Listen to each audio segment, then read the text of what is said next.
Olá, tudo bem, gente?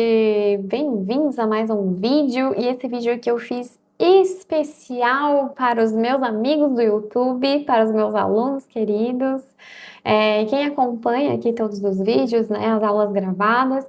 Por quê? Eu percebi que em nenhum momento eu vim aqui me apresentar para vocês e falar sobre ao que se direciona as modelagens que a gente está desenvolvendo aqui. Então, eu achei muito necessário e super importante que eu fizesse esse vídeo aqui para contar um pouquinho para vocês. Então, vamos lá.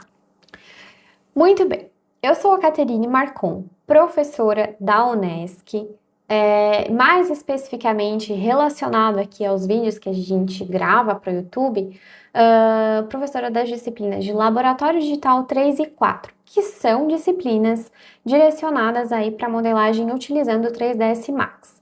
Por que o 3ds Max? Por que esse tipo de modelagem? Que tipo de modelagem que é essa? São perguntas aí bastante importantes e que fazem realmente diferença na hora que a gente vai modelar algum objeto, algum produto, ou que seja uma cena completa, né? Algum tipo aí de projeto que seja. O que acontece? O meu trabalho profissional, ou seja, o meu estúdio, é direcionado principalmente para lançamentos imobiliários, ou seja, eu trabalho especificamente com visualização 3D, ou seja, modelagem direcionada para a renderização, em um termo mais comum.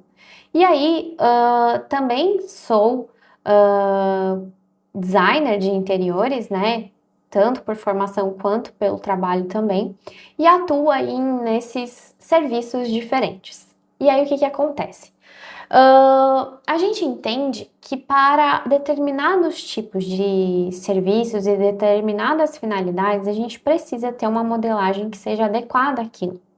No nosso caso aqui, trabalhamos direcionados para a modelagem de visualização 3D. Então, ela é uma modelagem que pode sim ser feita proporcionalmente, que não precisa estar tão preocupada milimetricamente com a realidade em relação a medidas daquele objeto, daquele mobiliário especificamente, desde que ele esteja proporcional, já está suficiente, já vai servir para aquilo que a gente quer. E, inclusive, em alguns casos, é necessário que a gente force um pouquinho mais alguns cantos, algumas arestas, alguns chanfros, vincos, coisas nesse sentido, para que isso apareça depois na renderização daquele produto, daquele espaço, daquele mobiliário que seja.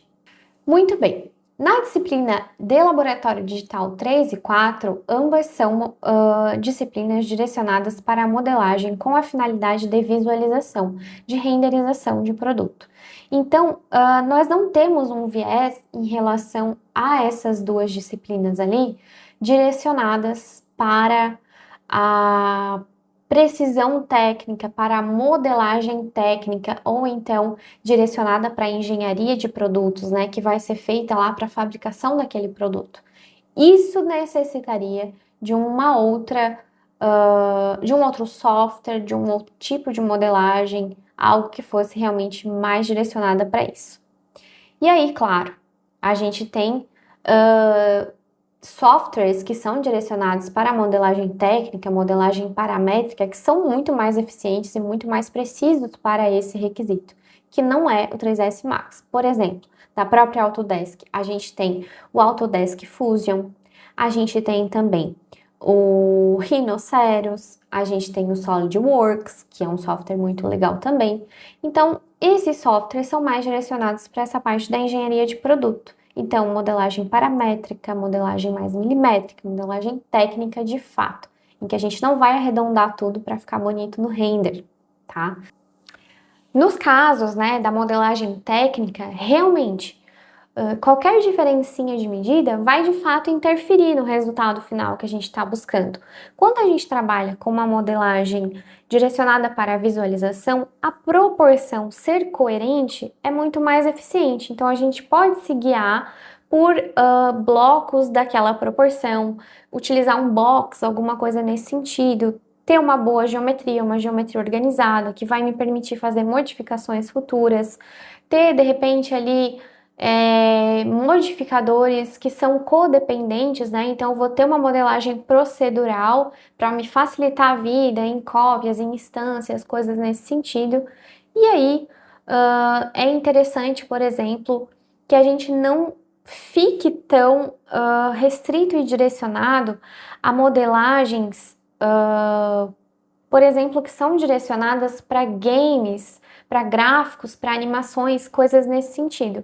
Porque modelagens em que a gente tem que detalhar tanto a malha é necessária quando de fato a gente precisa ter um controle muito específico sobre aquele membro daquele personagem. Então, por exemplo, assim, se eu vou fazer um braço, né? Então esse braço ele precisa estar perfeitamente limpo, perfeitamente bem pensado em relação à malha triangulada ou quad. Tenho que evitar ao máximo acontecer nigons, né, que são polígonos que têm mais de 4 lados, e aí o software ele não entende muito bem, ele não resolve, ele gera sombras, ele pode gerar deformações naquela malha, coisas que me resultaria em um descontrole naquele sentido.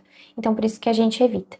No caso que a gente está trabalhando, que é uma modelagem direcionada para design de interiores, modelagem para visualização arquitetônica, interna, externa, de fachadas, coisas nesse sentido. E no caso aqui dos nossos vídeos no canal, muito produto, muita modelagem de produto, principalmente imobiliário. Nesses casos, a gente não está tão preocupado com a malha ser 100% quad, em a gente ter um controle total, preciso ali em relação a tudo. Desde que ela fique do jeito que a gente precisa visualmente, tá mais do que suficiente, tá? Então, eu acho que é super importante, de fato, a gente ter essa conversa, estarmos aqui alinhados, né, gente? Assim, estarmos aqui bem definidos em relação a isso. E evitar qualquer tipo aqui de compreensão errônea, realmente, né, em relação ao que se refere às modelagens que a gente trabalha aqui no canal do YouTube, certo? Bom, então assim, pra gente fechar com chave de ouro e a gente realmente aqui bater o martelo em relação a tipos de modelagem, é muito importante que você saiba a que se refere, para que você está modelando, qual a finalidade daquela modelagem. E aí tomar a decisão em relação a qual software que você vai utilizar, qual tipo de renderização, qual tipo de acabamento, se você vai precisar ter uma malha ali mais trabalhada ou se você pode ter uma malha mais limpa em que você vai ter um controle ali mais preciso, certo? Bom, gente, assim então eu me despeço de vocês. Obrigada aqui para quem ficou ouvindo até o final e deixa aqui nos comentários se ficou alguma dúvida em relação a isso, que eu vou gostar muito de conversar com vocês. Tchau, tchau!